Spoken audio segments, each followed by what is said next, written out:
তোরা তোমাদের সবার মনের মধ্যে একটা কমন কোশ্চেন ছিল, একটা কমন ডাউট ছিল এবং তোমরা বারবার আমাকে ব্যাপারে জিজ্ঞেস করছিলে যে 2026-এর আইবিপিএসের ক্যালেন্ডার কোন মাসে আসতে পারে অথবা কবে নাগাদ রিলিজ হতে পারে।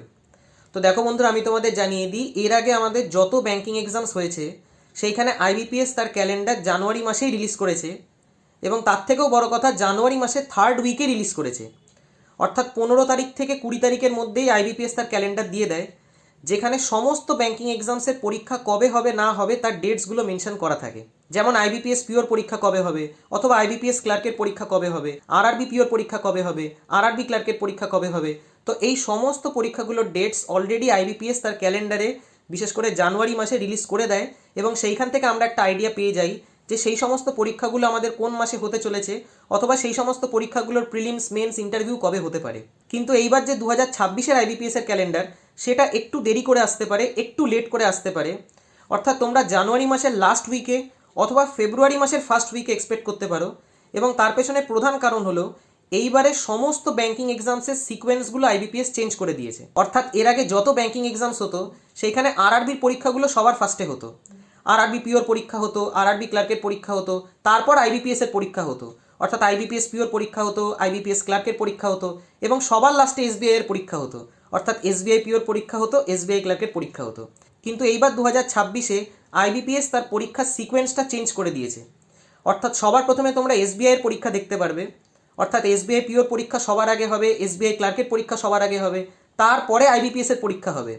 অর্থাৎ আইবিপিএস পিও হবে, আইবিপিএস ক্লার্ক হবে এবং সবার লাস্টে তোমরা আরআরবি পিওর পরীক্ষা এবং আরআরবি ক্লার্কের পরীক্ষা দেখতে পারবে। তো এই যে পরীক্ষার সিকোয়েন্সটা পুরো চেঞ্জ হয়ে গেল, তার জন্য আইবিপিএস এর ক্যালেন্ডারটা হয়তো একটু দেরি করে আসতে পারে।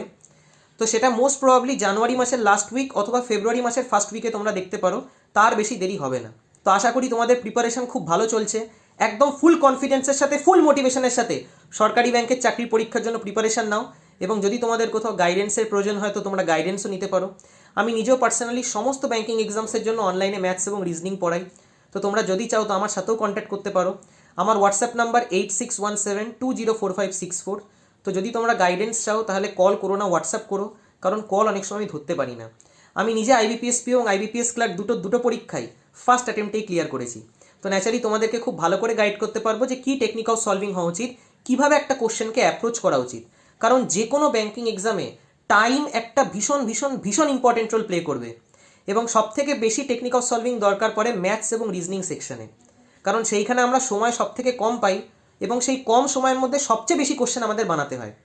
তোমরা যে কোনো ব্যাংকের পেপার তুলে দেখে মিলিয়ে নিতে পারো, সে তোমরা আরআরবি পিওর পেপার তুলতে পারো, অথবা আরআরবি ক্লার্কের তুলতে পারো, আইবিপিএস পিওর তুলতে পারো, আইবিপিএস ক্লার্কের তুলতে পারো, এসবিআই পিওর তুলতে পারো, এসবিআই ক্লার্কের তুলতে পারো। তোমরা দেখবে অঙ্কের 35টা কোশ্চেন সলভ করার জন্য আমাদের হাতে সময় থাকে মাত্র 20 মিনিট। এবং এই 20 মিনিটের মধ্যে অঙ্কের 35টা কোশ্চেন তোমায় যদি সলভ করতে হয়, তাহলে এক একটা কোশ্চেন সলভ করার জন্য তুমি হাতে সময় পাবে লেস দ্যান 30 সেকেন্ডস, অর্থাৎ 30 সেকেন্ডেরও কম সময় পাবে। এবং এই 30 সেকেন্ডের মধ্যে তোমাকে কোশ্চেনটা স্ক্রিন থেকে দেখতে হবে, পড়তে হবে, সলভ করতে হবে, অপশন মার্ক করতে হবে, তারপর নেক্সট কোশ্চেনে যেতে হবে। তো ন্যাচারালি বুঝতেই পারছো টেকনিক অফ সলভিংটা কত ইম্পর্টেন্ট রোল প্লে করে আমাদের ব্যাংকিং এক্সামে। রিজনিং সেকশনেও তাই। রিজনিং পোর্শনের মধ্যেও পাজলস যখন তোমরা সামনে পাবে, অথবা যে কোনো মিসলেনিয়াস চ্যাপ্টার যখন সামনে পাবে, কিছু কিছু মিসলেনিয়াস চ্যাপ্টার এমন থাকে যেগুলো আমরা মুখে মুখেই সলভ করি, অর্থাৎ সেইখানে আমরা পেন আর পেপার তুলিই না। তো ন্যাচারালি সেই সমস্ত কোশ্চেনগুলোর জন্য যদি তোমাদের পেন পেপার তুলতে হয়, যেমন চাইনিজ কোডিং ডিকোডিংয়ের চ্যাপ্টার, অথবা ইনইকুয়ালিটির চ্যাপ্টার, অথবা আলফানিউমেরিক সিরিজের চ্যাপ্টার, তার মানে সেইখানে তোমাদের টেকনিক অফ সলভিংয়ে কোথাও না কোথাও গন্ডগোল আছে।